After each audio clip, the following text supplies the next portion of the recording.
We have a contact center. We work in a reasonably regulated industry. There's a lot of stuff you can and can't say. We're obliged to make sure that that's happening. Compliance is such a huge use case that's emerging right now, I think, because accuracy is getting good enough. But you can also say, like, if it's going to err on the side of flagging something and just have the humans, like, review that second stage. It doesn't need to be really accurate at picking up compliance breaches. We have a million calls picking randomly. It might assess all of them and, like, this is an ambiguous bucket where I think something might be not good. This is where you need to focus. That is in and of itself a huge benefit.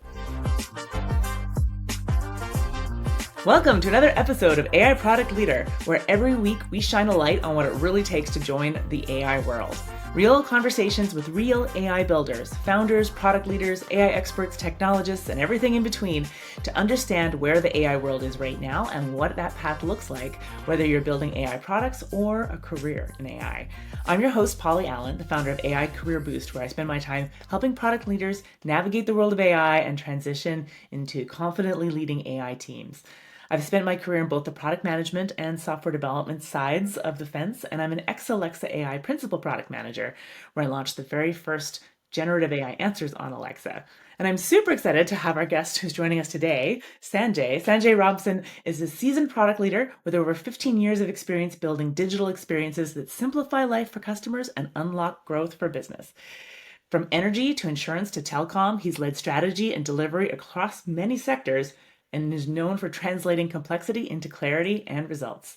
A lifelong technology enthusiast, Sanjay is now channeling his product expertise into AI innovation. And he's the creator behind several tools, including Moontails AI and Planly. We'll be talking about those. And he currently leads product and AI transformation at Compare Broadband. Whether he's shipping delightful tools or mentoring teams, Sanjay brings a sharp strategic mind and a love of execution to every challenge. Welcome, Sanjay. Thanks so much for joining. Oh, thank you, Polly. That was quite the introduction. I don't think anyone has spoken that. I would hire me. That sounds pretty good when you say it like that. No, thank you for It's having me. It's a all pleasure. true. Absolutely great to have you here. So I always love to kick off with just getting to know you a little bit better and your background. You've had over 15 years in product, but how did you start out in your career? Yeah, I kind of I had an intention to be in the technology space Mhm. out of high school. That was sort of where I wanted to end up. The path there to me at the time seemed I need to go to university. I need to do this degree. I started doing it. I hated it because I was like 18. I was having too much fun, Yeah. and I was like not doing so well at university. And it wasn't that I was not capable of doing it. It was just that like life seemed way more interesting than university lectures and stuff at the Yeah. time. So I was like, let me just pause this. Let me just take a year, take a minute. Let me make some money, go have some fun, and then I'll come back to this. And so what I did was I ended up getting a job in a call center, just doing a sales role, just to get some cash in the door and have fun. It's Yeah. not a serious career commitment to Yeah. to do that role. So that's what I was doing, and it was in a insurance comparison company. So we compared insurance products and helped people get connected, signed up to the right insurance plan for them, for health insurance specifically.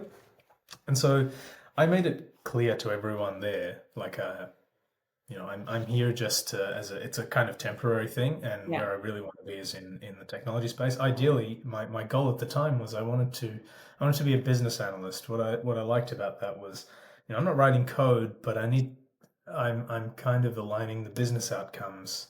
I'm aligning the software to business outcomes, which I liked. Yeah. I Something like getting practical, people like close. really, I know why I'm doing this. Yeah, yeah, yeah. I knew exactly why, and I was clear that that's what I wanted to do. And in my head, I need to complete my uni degree to get there. I'm just Yeah. going to put a pause on that for a minute. So anyway, here I am for a year doing what I thought was a temporary job, and then one of the people, like my team leader at the time, he's like, "Hey, actually, they've got a product team here.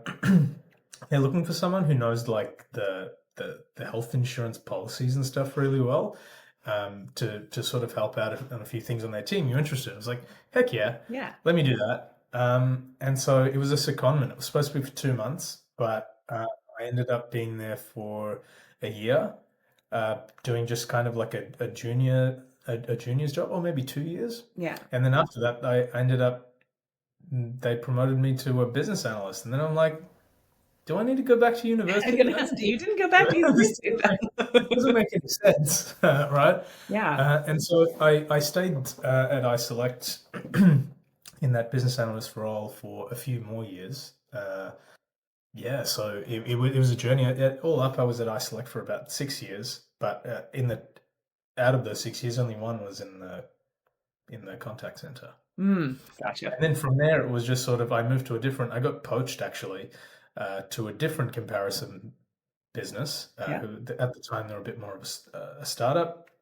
I worked there for a number of years. Took a break from I worked there as a business analyst. Then the product manager there at the time, she was the one that poached me, and we were a smaller sized team. And then it just made sense when she left. The Hmm. CEO was like, "Hey, I think you can do this. You should be the product manager." And I was like, "What? I'm not meant to be a product manager." And he's like, "No, I'll give you a shot. I think you'll be good at it." Yeah. And then, for fast forward a few years, I went and did something else for a while. I worked in the wine industry, which was Oh, really cool. Few amazing. cool perks as a product manager and a product director. Um, I love and that idea of being a as, wine product manager. oh yeah, so the product there was not necessarily Wine itself. wine itself. Yeah, it was the business was we reviewed wines and we were considered premium, sort of the voice of wine in Australia. So very sort of like the authority on wine, Yeah. and it was a media publication. They had a magazine and a website and stuff. So I managed the digital Yeah. assets on that side of things. But we had some cool perks like getting flown out to wineries and Exactly. meeting Wine celebrities and adjacent stuff. is good enough for me. That's Yeah, wine adjacent is good, yeah. And then fast forward a few years later, I ended up coming back to Compare Broadband. Mhm. And now I'm the head of product there. So Amazing. I started as the seconded intern junior tech guy, They and really now did like completely yeah, yoink and like pull you in. That's amazing. yeah, yeah, They seconded and kidnapped you away from university, yeah, but it kidnapped me. worked That's right, out. and made me the head of the department. So Yeah, amazing. Awesome. How big is your team? my team is about six. Yeah, That includes developers and like sort of um, product owners, yeah. etc. Oh, fantastic. That's awesome. Excellent. So it doesn't sound like an industry that's naturally like, hey, we're going to be on the cutting edge of AI. How did your interest in AI kind of emerge and like how did Well, it first show up? my interest in AI um, is probably like a lot of other people who work in tech, where it's like, oh shit, AI's here, and all these people seem like they know a lot about it, and I don't. I'm ChatGPT, and like that's the extent of my knowledge. And so it was an opportunity. Well, it was almost not an opportunity. It was like it felt like a force that I need to get in front of this, or I feel Yeah. like I'm going to get left behind. And so I looked up a bunch of courses, and I was looking at them for a while. And there were a few online ones, and then it just sort of paused in the background. I wasn't really doing much about it. And then I was like, one day, I just mentioned it to my boss. He was like, "Yeah, if you're interested in doing one, just tell me, and I'll if we can if it's within the sort of reasonable budget, we can cover it. Especially if you're going to do a project out of it, maybe we Yeah. can make it a work related project, and then it's sort of win-win. So that's what happened. It was your course that I ended Yeah. up joining, and that's really where the roller coaster took off. It's true, Sanjay. No one else has done as many different projects as you managed to do in just a few short weeks. You still have my favorite custom GPT that's available. Oh yeah, yeah, it is still available. You can get it. I actually wanted to turn it into a website, and actually Yeah. now, at the time, I stopped turning it into a website. So for the listeners, the website we're talking about is Outrageous Excuses. It gets you out of things like a date you don't want to go on, you want to cancel a meeting with your boss or whatever. Yeah. It'll ask you a few questions. What's your name? What's your boss's name? And it'll come up with some absurd But excuse that is believable. like There has to be like, there's always a believable. like, Yeah, it's absurd but believable. It's like plausible, right? yeah. Um, and then it will generate a photo of you in that situation. So for me, it was like, oh, I was in a supermarket car park this morning, and there was a koala that needed rescuing, and I called the animal rescue people, and they're like, the guy's sick. You just need to hold on to this koala for a while. We'll get someone there. And so I'm babysitting this koala, and it spat out a picture of me in the supermarket parking Exactly. There's lot an holding image. the koala. Yeah, and it looked like me. Like it was quite, it was plausibly me. It looked a bit older, but it was me. This experience has aged me considerably. It aged me. But the reason I didn't make it into a website was because at the time, and this goes to show just how quickly the technology moves. There was no way of doing an image to image generation. What that means is I can't send you an image of me and Yeah. you convert that image to something else. What it has to do is take my image, convert it into description, a text description, and then generate it, which doesn't look like me at all. I mean, Yeah. it's a still person with black curly hair, gold rimmed glasses, and like dark skin, but it's not me, right? Right. But now, uh, for the AI enthusiasts listening, you may have heard of Google's new Nano Banana Nano model. banana. Yeah, which creates image. It can do image to image generation really quickly, very very quickly. Fast So too. now that that Exactly. technology is available, I should jump back into my Replit project and be like, hey, stop using ChatGPT and use Yeah. Nano Banana and see what I can see growth. happens. We haven't worked out monetization on this one yet, but I can see growth. Yeah, yeah. It's not about monetization at all. This is all about fun. So the idea behind that one was when I was getting started is I just need something that I'm interested in. Like Yeah. I don't need it to make money. Yeah. I just need something I'm interested in so I can learn. So it served that purpose. Yeah, It was fun. fantastic. Excellent. And yeah, so it's over the course of the program, you built several different projects. There was one that was work related, right? And then there was one that's a little more of a side passion of yours. Yeah, so where do I start? There was a few. So the boss was covering the course cost, so I had to build something for him. What he wanted, what we thought could be a good project is so company I work for is Compare Broadband and Compare Energy. Like the name suggests, we compare internet plans to help people find the right internet plan for their needs or their energy plan for their needs, and we help get them connected. And so we thought, well, let's make an AI chatbot that can answer questions about products if customers have technical questions, if they have questions about specific products, or if they need help making a recommendation and they don't want to speak to someone on the phone, or they're not vibing with our user Yeah. interface. This gives them an option to dig a bit deeper than the user interface can give them without having to call the call center. And so we used VoiceFlow to build that, and we built an MVP. So really, it needed access to a knowledge base of like FAQs and technical like product like plan specifications. And we have a database of fairly rich information about that. It contains all that information. Um, for an MVP, we just said let's just put it in a spreadsheet and see how this Hmm. goes. Just get if are people even going to use this? Yeah. So fast forward, we did it that way. It worked. It's able to recommend plans. We're making a few sales out of it. Um, but optimistically, I thought, oh, the plans don't change that often.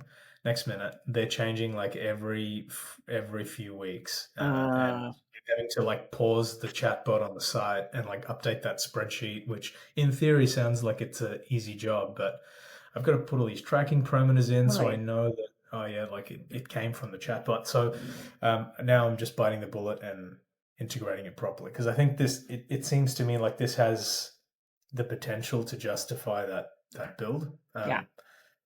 But yeah, but actually, there's another project my boss and I are discussing at the Yeah. moment, which is we have a contact center, and Yeah. they make phone calls. They're all recorded, and we work in a reasonably regulated industry. There's a lot of stuff you can and can't say, and should Hmm. and shouldn't say. Oh, yeah. And we need to legally, we're obliged to make sure that that's happening. And so we pay people to sit there and listen to these phone call recordings on double speed or triple speed, Huh. and like fill out a questionnaire. Did this agent do this, that, and the other? Create reports out of it, etc. So now, where I think AI could really help give us some manpower here, and accuracy is in performing that job. So we're thinking Absolutely. of building a bucket that captures all these calls, transcribes them into text, and then we can create a sort of a rubric of these are the things to look for. This is acceptable. This is not, and create a scoring and a reporting sheet. Yeah, absolutely. Compliance is such a huge use case that's emerging right now, I think, because Yeah. one, the accuracy is getting good enough, but you can also say like, hey, I want this specifically. If it's going to err on the side of flagging something and just have the humans like review that second stage, right? Especially you need for you often need human review. You need some, to prove that you've really examined everything. But if you're pulling back everything, then you can actually prove this does better than humans at pulling back everything that even looks close to a violation. And even just that is what gets reviewed by humans.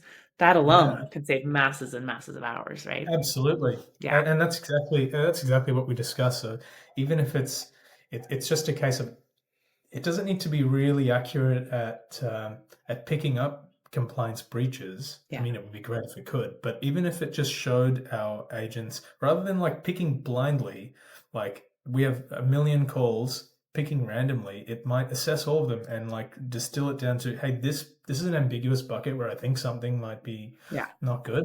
This is where you need to focus. That is Exactly. in and of itself a huge benefit. Yeah. Um, and the technology is it seems to me so far that it's more than capable of achieving that. Yeah. Oh, fantastic. That's super exciting. Even the first one you were talking about having to keep it up to date. I think this is so common that people don't think through that scenario of like, ooh, it doesn't change that often, or that's not really going to be Yeah, a problem, right?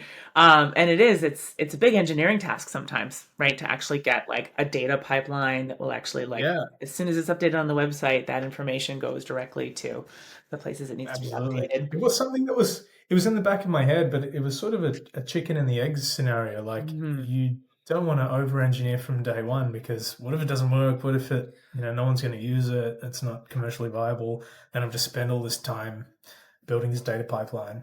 Yeah. So I think that the spreadsheet was, Great I MVP, think right? it was the right call, but Yeah. now we're at a point where it's like, okay, this is very tiring. Let's do this properly. Totally. And that's what I love about it too. I think that's that path to get away from these headlines about 95% of these things fail. You're like, prove the value iteratively. And you're like, okay, is this actually working well enough that we want to put more engineering behind it? Yeah, Right? absolutely. Absolutely the path. That's Fantastic. my vibe. Yeah, That's definitely my approach with product. exactly. Let's do it first and think plan later. Yeah, a little bit. I'm a little Do a like that little too. bit, a little bit. It's called agile. It's fine. Yeah. Um, fantastic. And then speaking of Agile, you were also working on some passion projects on the side, right? Too. Can you tell us about Planly? Yeah, sure. So, Planly it came out of a situation. My wife is a school teacher, and it was a recent career change. So she's only been doing it for well, it's been probably in her third year now. But school teachers are they're under so much pressure in the classroom. Like they, especially if you're teaching like lower grade students, like sort of grade one to grade three. They're like they cry. They sometimes want to hug. Like Right, it's behavioral issues they're managing. Right? There's no sitting down quietly and doing tasks. Like that. right. It's always sort of chaos. But anyway, the problem I notice my wife faces in the classroom and while she's at work, while she's at school she's got no time to do any of her lesson planning. She has to do that at home. She has some time to do that at school, but it's not enough time to do that. And the amount of time she spends doing that was something that I noticed as her husband. And obviously, I support her in doing that. But she would sometimes be working, till 9, 10 o'clock at night after doing a full day at school. Then Hmm. coming home and spending time with her family, my kids and me. Um, and it was kind of there's got to be a better way. And actually, one day when she wasn't working that night, we'd had our dinner. I was pottering away on the laptop on the couch, and she was washing up the dishes. And she was telling me about something at school, and she's got to do some lesson planning next week. And I was like, "Oh, what's a lesson plan actually like involve, and what do you have to do?" And she gave me some ideas. I was like, "Hang on, while you're doing the dishes, let me see if I can jump on Replit, Yeah. which is my preferred coding tool. Yeah. Let me see, can I build something while you're doing the dishes and the time it takes you to do the dishes? Can I build something that is going to reduce the amount of time it takes you to create lesson plans? So that was the rabbit hole I dived down. It did not take. Immediately, at least. It wasn't immediately created. She finished the dishes a few times over. But actually no, I had something that may after about an hour I had something that I was like, hey, this might have some legs, this might have some potential. This let me invest some more work into this. And so Planly is the name that I gave this. So it's basically lesson planning in minutes. Mhm. It uh, it aligns to an Australian curriculum. So I've actually gone and like downloaded the Australian curriculum from, and it's actually different in each state in In each Victoria, state, which is exactly. So it's an annoying complication. But yeah, and it will align your lesson plan to the Australian curriculum. It'll also allow the teacher to create like worksheets and questionnaires. So let's say if your lesson is about the solar system for grade three students. It might create a worksheet, 5 questions. Give me an answer sheet too, so I can print all that out and have all the answers ready and questions. And it can do that in minutes, like as the website says, it is lesson plans in minutes. So you it does that. it does It it needs some more work to make it. I think make the worksheets a bit prettier. Mm, I think it does need that because teachers, I'm finding, are whilst they are functional, they care about aesthetics quite a lot, yeah. especially if you're asking them to pay money. They need this to look pretty polished, which is fair enough. I think getting people to pay for content is not a new problem. That is a Right. difficult has been a difficult problem Yeah. for forever. Totally. Maybe some micropayments or but because there's alternatives to this, but it's like people are actually creating beautiful worksheets. And if that's their Yeah, expectation. correct. Correct. And so the business model in that sense is proved because people we know from looking at competitors that uh, teachers do pay money Yeah. for pre-made beautiful looking worksheets. So now my challenge is, can I get AI to make beautiful looking worksheets Yeah. at scale? But in addition to that, it's not just the worksheets, but also like if there's a more actually solar. Let's stick on the solar system example. Some imagery and concept teaching needs to be done, Yeah. and usually a slideshow seems to fit most classroom scenarios. Like most Australian classrooms have some kind of projector set up or a whiteboard set up that can take a slideshow, a digital whiteboard set up. Well, I thought, okay, well, why don't we extend this to say, let's create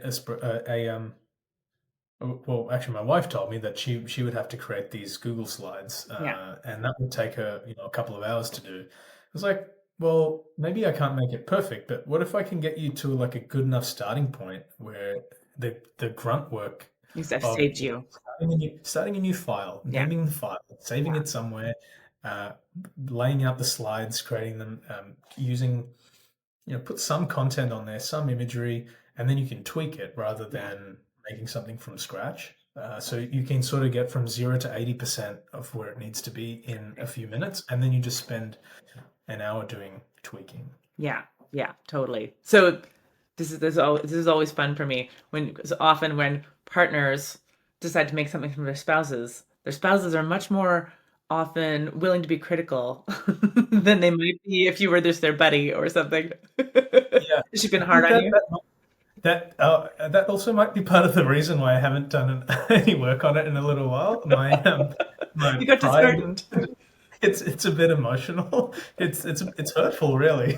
Some of the But yeah, no, she's great. She does offer constructive feedback, but also I think some of it is valid, but also I don't know if she's my customer because there are some Mm, people in the world that will just never pay for content. right. Um, Like an example is YouTube. There's a free version of YouTube. You can sit through the insufferable ads, or you can pay for it. Right. And there's some people that will just never pay to solve. They'll hate that problem. They will curse that problem of these ads Yeah. day in, day out, but they will never pay to solve that problem. Right. And I think my wife probably falls into that category. Like, and if she was to pay for something, it would need to be So, beyond perfect. yeah. Like her expectation is already through the roof Yeah. and would need to exceed her expectations, Right. which I don't. She I don't sounds think like a she's great like customer to iterate with, though. absolutely, absolutely. So I think, yeah, she definitely helps me lift the bar. Yeah. Yeah, Fantastic. that's, Now, people can get access to Planly, right? I remember you were putting up some landing pages. Is this something people can sign up yeah, for early? it's live. You can It's go sign live. up now. I already have a few users actually. Fantastic. Awesome. What's the URL? It's just That's Planly. planly.com.au. Okay, fantastic. Excellent. Watch out. People will be sending teachers your way. Yeah, I Um, hope so. Well, my goal is just to help teachers. That's all I wanted to do. My goal was to help my wife and help other teachers too. yeah, I was like, it wasn't good enough for her, but maybe others will be Yeah. I know we'll get there. Yeah, we'll get No, that's super exciting. And I was really excited to see your progress with all of these fronts along the way. So really, you had not done any AI development before the course at all. It's no, it's never. it's pretty a crazy transformation because I was just thinking today it's September 30th. This podcast might not go out for a couple of weeks, but we just started in like July, so it's just a couple Yeah, months ago. Um, yeah, yeah, amazing transformation. Do you have any advice for folks who are just starting to want to get started with AI, want to build these capabilities? yeah. I think for me, it was just do it. And it's not about making something perfect. It's about learning. So the first project I spoke about, which was outrageous excuses, it was just something that was sort of entertaining and funny to me that helped the learning journey seem fun. Yeah, You've got to just start, and you can genuinely see how quickly things get. I'm not a special individual. I have just as much capability as anybody, any other human being. But it's your attitude of, um, if you go in with an open mind, I'm here to learn. I'm a student of this, and I'm trying to learn as much as I can. You can 100% do this. Um, just try. oh, fantastic. I love it. Action first, overthink later. Yeah, absolutely. Actually, Here's my one thing I've seen is a lot of people getting into AI, like vibe coding tools, and well, we'll stick on vibe coding tools. I joined a lot of groups on social media and stuff just to see what other people are saying about it, and speaking to other people. So many people get really hung up on which vibe coding tool do I choose? Do I choose Base 44? Do I choose Replit? Do I go with Lovable? And this like analysis paralysis of like they need to choose the perfect one, Mm, and they actually don't do anything. So like what have you done? You've done all this research, I get. So maybe you learned something along the way, but you're robbing yourself of the opportunity of the real learning. It yeah, doesn't matter which tool you choose. yeah. Choose one, and if you don't like it, try another one. That's right. That's such a good point because I think a lot of people see, hey, it costs like $20 a month for this tool. So I'm gonna go and do the analysis of like, but I don't want to end 80% of the way into a project and find out I have to switch. But they all have free tiers to try out. Yeah. And I do find Yes. it is kind of a personal preference thing, like whether your Replit for some people looks a little technical and intimidating. They don't like that. They'd rather have something like Lovable that is a little more user friendly for folks who haven't spent years looking at what a coding terminal looks like, right? Yeah. As there's some people are like, "Ooh, I'm in a coding terminal. I'm cool." Like it's all about what how you emotionally react to it, what makes you want to come back to that tool and keep working on 100, something. 100%. It needs to get you. Yeah, And I mean, none of these, I'll be, to all the listeners, if you've not done this before, be prepared to wrestle with whatever tool you right. use. You'll tell us to do one thing and then we'll go rewrite some entire like thing that I didn't need to rewrite. There's this whole, you need to be patient with it. You'll learn that as you go, but all of the tools do that. Right. You're Actually, not going to pick the right tool and avoid that frustration. yeah, There's going and to be avoid these. frustration. There's going to be frustration, but at the same time, um, I will bet money that if you have not done this before, you will be so surprised at how you can get from 0 to 80%. Yeah. How quickly you can go from having nothing to having 80% of a product. Yeah. That next 20% is excruciating and takes a lot of work. Excruciating might be Overstock. yeah, overstating it, but it's a lot harder than getting the first 80. For sure. That's For sure. Exactly. No, totally. And having a phone a friend, if you get stuck, technically, it can definitely help sometimes too. absolutely, absolutely. Fantastic. Well, thanks so much, Sanjay. We have time for one last section, which is plugs. Are there any plugs you want to go out to folks? What should people be paying attention to these days? Yeah, absolutely. If you're a teacher, planly.com.au, I'd love your feedback. There is a free version. Try that out. Also, more importantly, I am a volunteer in my local fire brigade. I'm a firefighter, have been for the last 5 years. We get some funding from the government, but we also do require a lot of donations to fund some crucial safety equipment for keeping people safe, keeping us safe. So if you can donate to the Office of Fire Brigade at cfa.org.au. I should probably find the URL. I mean, find the link, and be sure we'll put it in the show notes. Absolutely. Yeah, we'll put it in the show notes. I'll get you the exact URL where you Yeah. can donate. Anything, even if it's $5, it goes a long way. Oh, excellent. Thanks. That's fantastic. Awesome. We'll be sure to support you.